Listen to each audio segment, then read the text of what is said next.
Hey, good morning, Matt. Good to see you here. Paul Huet with America's Gold and Silver. Paul, good to see you, sir. I don't think you're on the road at the moment, but I'm just capturing some of your time today to talk about the JV with US Antimony. Why them? Why now? And what's the structure of the deal? Yeah, look, thank you. Appreciate it. We are on the road. You're right. We're here up in New York here. We're taking advantage of the deal that we announced. We worked quite hard on that deal with US Antimony. We're very happy to establish this deal. It's a unique opportunity to start taking advantage of our antimony. As you know, we've been producing antimony for a very long time in this district. This mine's been around for 100 plus years. We are a silver operator. Our ticker, by the way, is USA.S or USA.TO in Canada.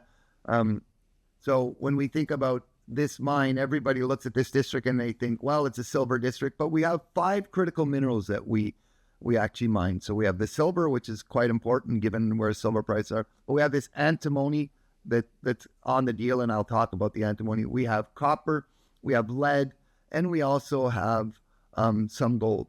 So this year was a pretty pivotal year for us, as you know, Matt, because we're starting to get paid for our copper, we're starting to get paid for our gold, and we're starting to get paid for our antimony. But we're still not getting paid market value for our antimony. And this is where, as a management team, we were struggling. We said, how do we take advantage of the current antimony prices? And look, let's be honest, that new project vault that the U.S. has put in, you got $12 billion coming into this stockpile of critical minerals.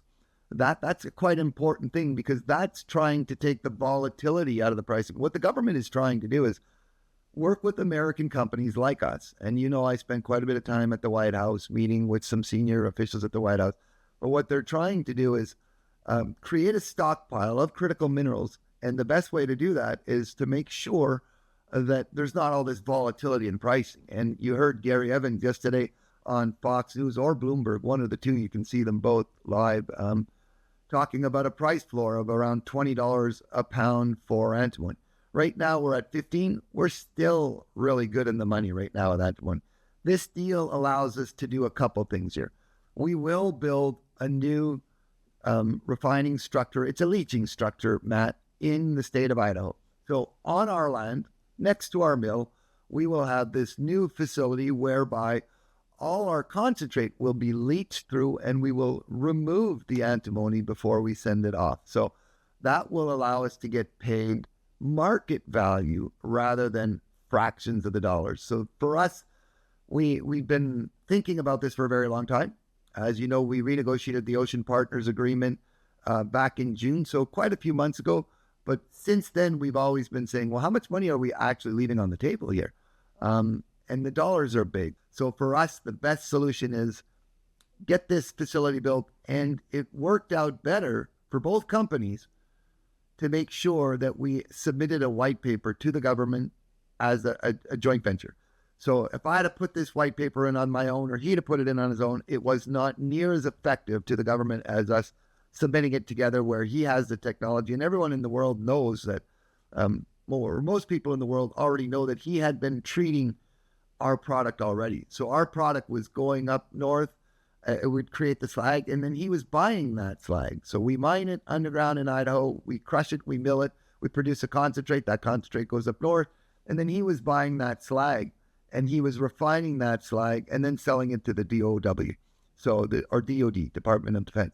So he was already doing it. At this point, we're actually going to be able to take advantage of the pricing and these project vault with the government and work in collaboration with the government and with them at building this new facility. So for us, our shareholders, very exciting time as we focus very hard on the silver and changing the mining method and bringing some big drilling this year. So okay, answer me this, Paul.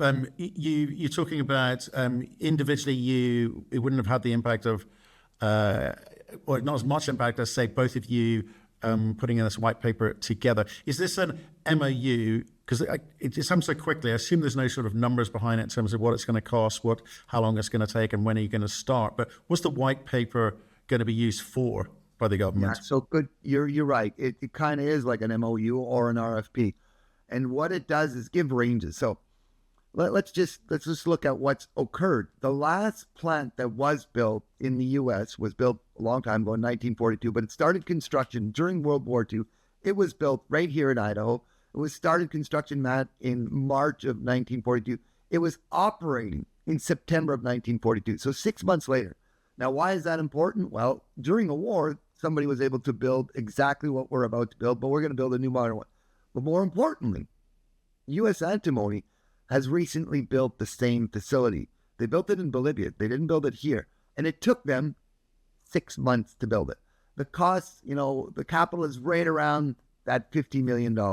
Now, this is why the white paper makes so much sense. Everyone's like, well, where's the money coming from? Well, we could not go out on our own. We needed to submit this thing and go to the government, and produce some kind of document that to show that together we would have from the beginning to the end. So now we're going to have domestic antimony from the raw earth, from the ground, drilling and blasting it, from the drill bit all the way to a metal bar to what the Department of Defense actually require domestically. So from the beginning right to the end, right here in the U.S., very big changes. So we're quite excited about what this means for the U.S. We're very excited about what it means for each individual company. Okay, and just to be clear, because people will have and will be continue to ask about, okay, you've explained why you haven't gone out on your own and sort of captured all the full value chain all the way down.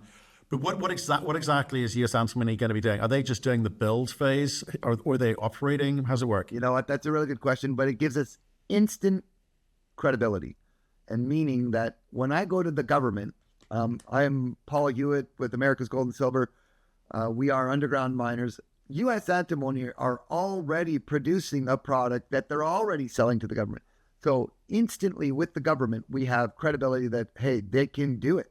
The one thing that I kept getting pushback on at the government was, well, we're going to have to test this. We're going to have to trial it. We're not sure if you guys will ever meet spec.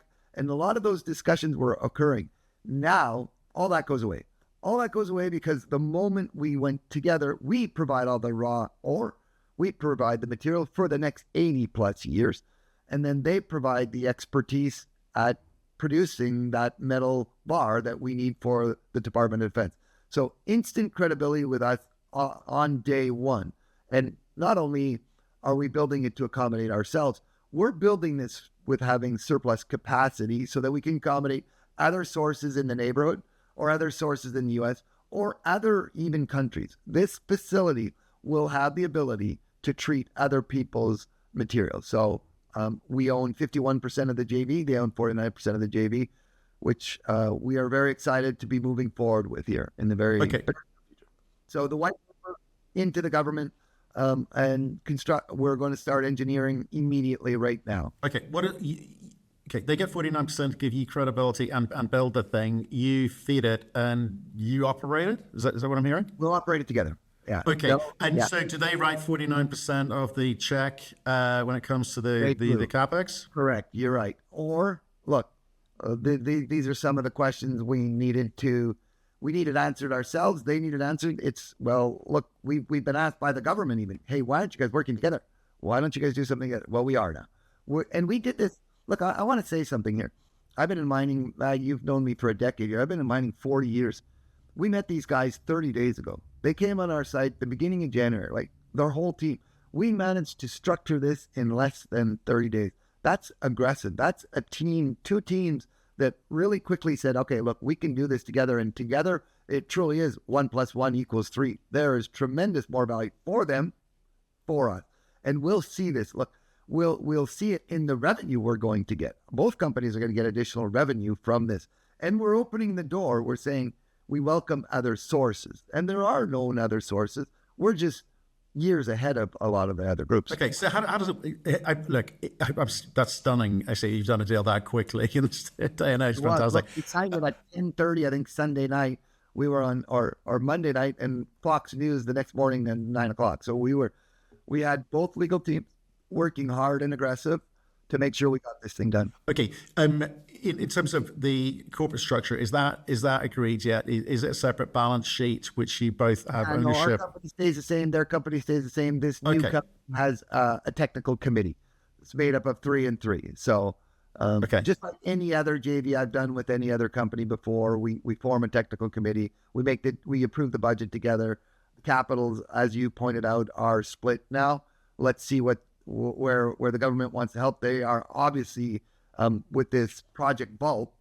You can see the government is getting ahead of it as well, right? They really want a stockpile of critical minerals. We are way behind the eight ball here. We're years and years behind other countries, and we need these project vaults. And one thing, I don't know if I had told you this, Matt, but when I went to the White House, it was very evident when I walked out of there that I had been saying we need 50 million pounds just for the U.S. And one of the senior officials in the White House said, Mr. Huet, you're the mining expert, but you should change your pitch. And I was like, oh, okay, tell me what I should say.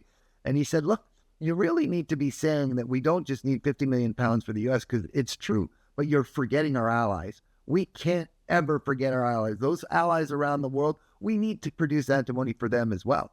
We can't just have strategic areas in the U.S. We need to have them all over.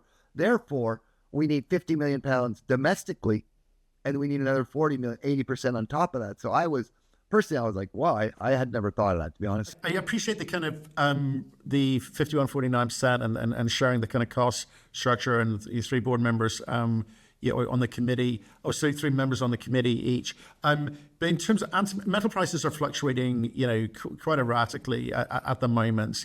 Been some real moves in the last couple of weeks.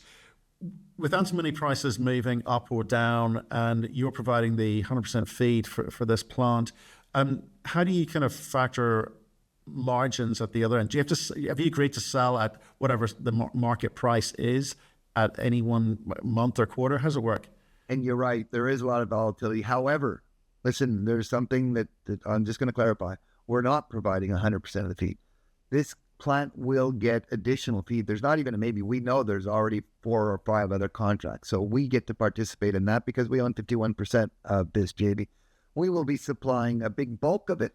And as we continue to grow production at Galena, add on Crescent, because Crescent has that tetrahedrite as well, we'll add more and more. But we're not the only supplier into this new JV. There are other suppliers. And look, you're not wrong, volatility, but we still have silver prices above $80 an ounce. And I think that's certainly not reflected in any analyst's model. This $15 a pound antimony, these prices are great. Gary Evans was with me again yesterday. He used $20. He's got a little more experience in the antimony world than I do.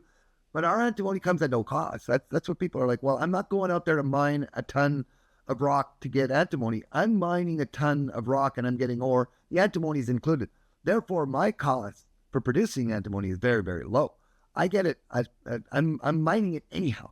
So when I mine a ton of rock and I skip it up the shaft and I run it through the mill, I'm getting paid for my silver, my copper. Now finally going to get something. I'm getting something for the antimony before we build it, ahead of it. But afterwards, we're going to get full value at market price. Now, the other thing that's really important is they've already got agreements with the DLA. So they've got agreements with the Department of Defense. I believe it's $245 million where they got some price protection and they get a bit of a markup on that. So price plus. And we get to take advantage of that, which is also that was one of the things they brought into the JV, which is quite important. Okay, you mentioned a couple of I was determined to kind of stick on just the deal, but you're bringing in the rest of the company's economics, which are obviously solid, absolutely solid.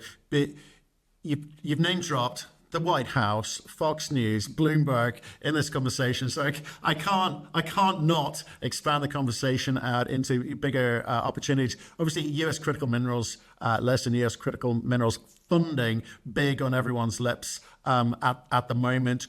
Does this deal kind of help insert yourself into the American ecosystem? There's no doubt about it. Not even a bit. Look, we are now getting ahead of the pack. Rather than, people ask me all the time, well, even when I went to the White House, people said, well, why did you wait 12 months to come here? I said, well, 12 months ago, this company was a very different company. And we had to fix the balance sheet. We had to get the mine restored. There was a lot of things we needed to do to this company and inject capital into our operations and fix the shaft, fix the mine. There was a lot of things we needed to do. So we weren't very as focused. We weren't laser-like focused on the antimony. So we left it on the back burner. We knew there was an opportunity there. We renegotiated the offtake agreement with Ocean Partners. But we always felt like, hey, we're still leaving a lot of money on the table here. And this is why when we went to the White House 2 months ago, this started coming up. Why didn't you come sooner? Well, the advantage is Gary Evans and their team, they've been there for a long time. They've been there not only a year, but 2 years ahead of it. So they have the relationships. They've got a former general on their board that is very, very well connected. So you are absolutely correct in saying, does this help us? Well, this white paper, this relationship brings us ahead of the table. We're no longer behind the 8 ball. We're right up front now. Okay. Yeah, it's exciting times for sure. And look, I don't mean to quote the Spice Girls, but is there any chance that 2 become 1 here? Or do you need to work out? Thank you. I think I've been asked that 10 times. We're very focused in our silver world. We've got a great silver district. We just bought Crescent Mine. We're going to have a bunch of drills turning. You can see some of the results from our drilling already. We're going to be very focused at generating a lot of free cash flow from our operations in both the U.S. and Mexico. So there's no discussions of that yet. This JV is a great JV. It does open the door and present other opportunities, because certainly they got things that they get opportunities elsewhere about mining. At this point, we're very focused at making sure he's running U.S. Antimony, I'm running America's Gold and Silver. This JV is opportunistic, an optionality for us and our shareholders that didn't exist a month ago.